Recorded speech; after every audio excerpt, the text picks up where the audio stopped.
আনা বড় জাহেল, আমার কথাই বুঝে না, তাহলে এই কথা মানাবে না।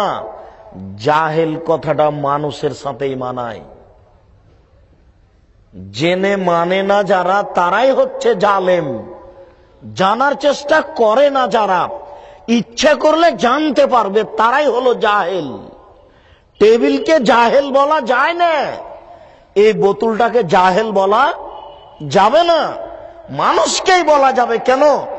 মানুষ চেষ্টা করলে বুঝতে পারবে, চেষ্টা করে না যারা তারাই হলো জাহেল। জানার পরে মানে না যারা তারাই হলো জালেম। জানার পরে মানে না যারা তারাই হলো জালেম। জানার চেষ্টা করে না যারা তারাই হলো জাহেল। তাহলে জালেম আর জাহেল এই দুইটা কথা মানুষের উপরেই চলে, পশু প্রাণীর উপরে চলে না।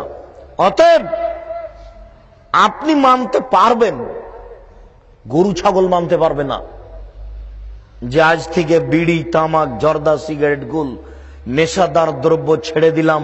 এই কথাটা মানুষই বলতে পারে, গরু বলতে পারে না। দুই, রাজলাতু মিনান নিসায়ে, পুরুষের বেশধারী নারী, যেসব নারী পুরুষের পোশাক পরে এরা জান্নাতে যাবে না। রাস্তাঘাটে, ঢাকা শহরে, ডুমনি বাজারে, যেখানে সেখানে যেসব নারীকে দেখছেন গেঞ্জি গায়ে দিয়ে জিন্স প্যান্ট পরে চলছে, এরা সব জাহান্নামে যাবে। আমি অনুবাদক, 1450 বছর পূর্বে তিনি মুখ দিয়ে যা বলেছেন, ওটা আরবিতে আছে, ওটা আমি অনুবাদ করে শোনালাম। সারা পৃথিবীর মানুষের শতকরা 1999 জন লোক জাহান্নামে যাবে। প্রতি 1999 জন লোক জাহান্নামে যাবে। আর একজনের বসার জায়গা হলো 250 মাইল। একজন জাহান্নামীর গায়ের চামড়া হবে 42 হাত মোটা। একজন জাহান্নামীর ডান কাঁধ থেকে বাম কাঁধের ব্যবধান হলো একটা দ্রুতগামী ঘোড়া 3 দিন 3 রাতের পথ। একজন জাহান্নামের উরু রান হবে বাইজা পাহাড়ের সমান মোটা। বাইজা পাহাড় হলো 39 কিলোমিটার লম্বা। একজন জাহান্নামের দাঁত হবে ওহুদ পাহাড়ের সমান। ওহুদ পাহাড় হলো 4 কিলোমিটার প্রশস্ত আর 8 কিলোমিটার লম্বা। একজন জাহান্নামের দাঁত হবে ওহুদ পাহাড়ের সমান। একজন জাহান্নামীর বসার জায়গা হবে 250 মাইল মক্কা থেকে মদিনা। একজন জাহান্নামীর উরু রান হবে বাইজা পাহাড়ের সমান।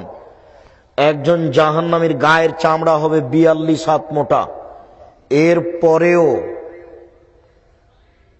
সমস্ত মানুষ, শুধু জাহান্নামী কেন, সারা পৃথিবীর মানুষ, যত জীবজন্তু আছে, জিন মানুষ আছে, সব যদি একসাথে জাহান্নামে ঢোকে তো দরজা দিয়ে ঢুকতে কোনো সমস্যা হবে না।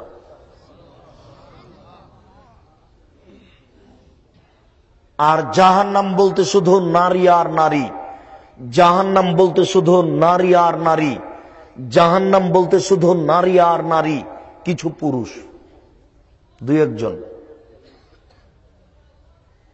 আপনার মেয়ে হাজার হাজার মানুষকে পাপী করছে, নগ্ন হয়ে চলে, আপনার মেয়ে জান্নাতে যাবে এটা আপনি কি করে বুঝলেন? আর আপনি জান্নাতে যাবেন এটা আপনি কি করে বুঝলেন?